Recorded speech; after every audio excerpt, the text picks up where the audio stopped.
Антипаюта принимает гостей. На целых 2 дня это отдаленное северное село без преувеличения стало центром праздника для всего Тазовского района. Несмотря на суровую холодную погоду и пронизывающий ледяной ветер, на традиционный слет оленеводов прилетели и приехали десятки человек. В списке гостей, кстати, не только жители Ямала. Не затихнет вдали песня древней земли на север.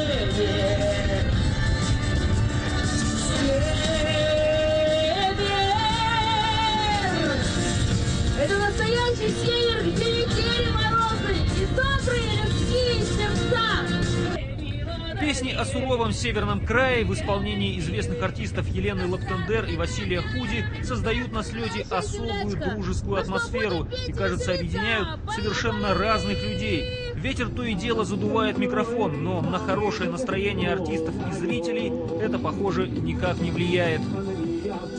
Пришел я с друзьями, с отцом.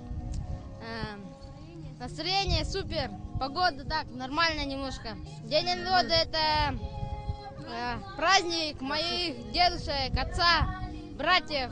Да это вообще хорошо, такой азарт.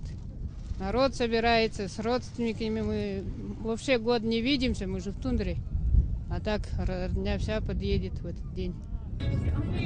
В этом году основные праздничные мероприятия проходят на льду реки Широкая. Здесь расположилась и сцена, и условные спортивные площадки.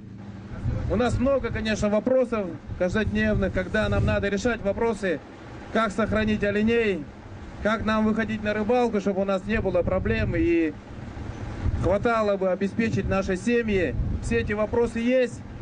Но, несмотря ни на что, мы с удовольствием с вами встречаемся, много спортсменов, и очень рад, что сегодня вот самые стойкие, самые крепкие снова здесь все вместе с утра и вчера. Это приятно наблюдать.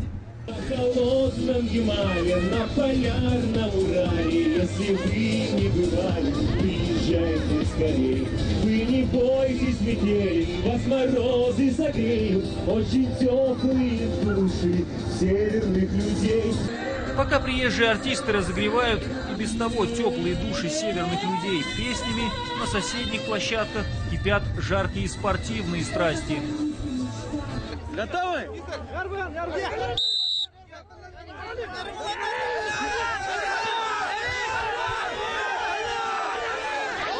Национальная борьба вызвала у тундровиков особый интерес. Этому виду спорта на слете был посвящен почти весь второй день. Слишком уж много оказалось желающих выступить. Судьи работали в напряженном режиме. Каждая схватка сопровождалась многочисленными выкриками болельщиков. Руки вытяни, руки вытяни!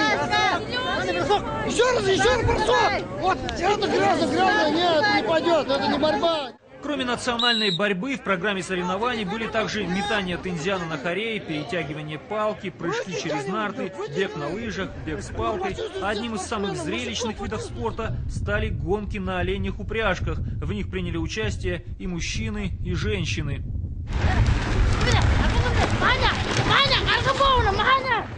Многих из тех, кто участвует в этих соревнованиях, можно считать профессионалами. Они гоняют из года в год и нередко занимают призовые места. Опыт все-таки берет свое. Впрочем, в этом году довольно хорошо выступили и некоторые новички. Один из них – Мадей Ептунай. Он, правда, признался, что столкнулся на трассе с некоторыми трудностями. Проехал нормально, участвовал.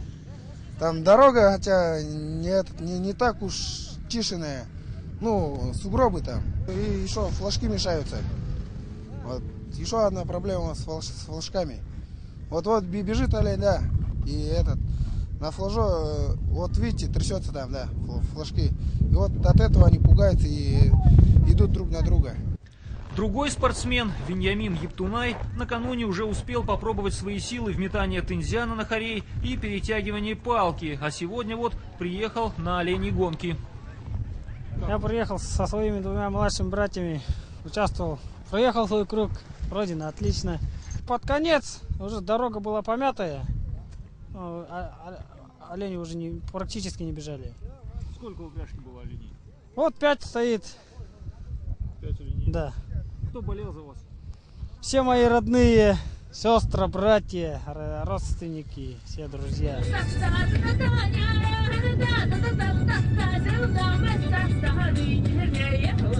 это я вам передам.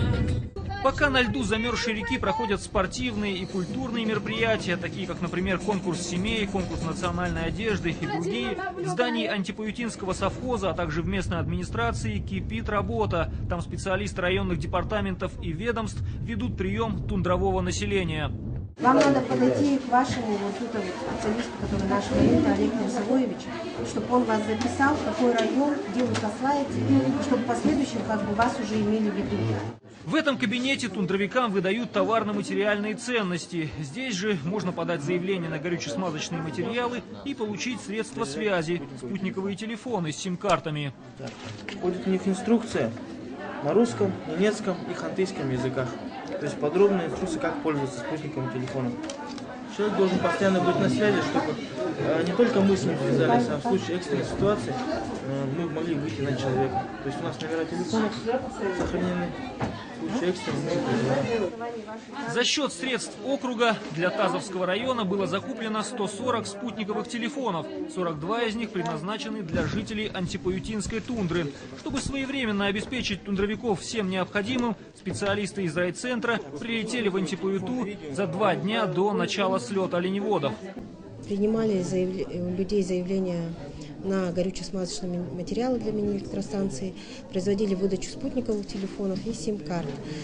Но вот на сегодняшний день мы, значит, выдали уже 22 спутниковых телефонов и 6 сим-карт. Заключили 6 договоров. Неплохую выручку, наверное, смогли получить работающие на слете предприниматели. Для антипаютинцев и гостей праздника в центре поселения работали торговые вещевые ряды, было организовано горячее питание. В местах большого скопления людей продавались и шашлыки, и сладкая вата. За порядком во время проведения мероприятий следили несколько сотрудников полиции. Некоторые из них, кстати, специально приехали из райцентра. Полярные ночи, только напиши, ты напиши, все, что захочешь, все, что захочешь.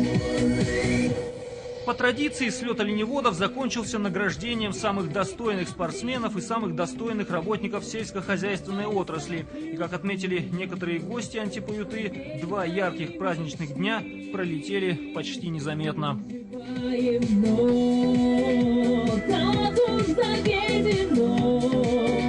Закончится эта ночь и возвратится вновь наше теплое лето.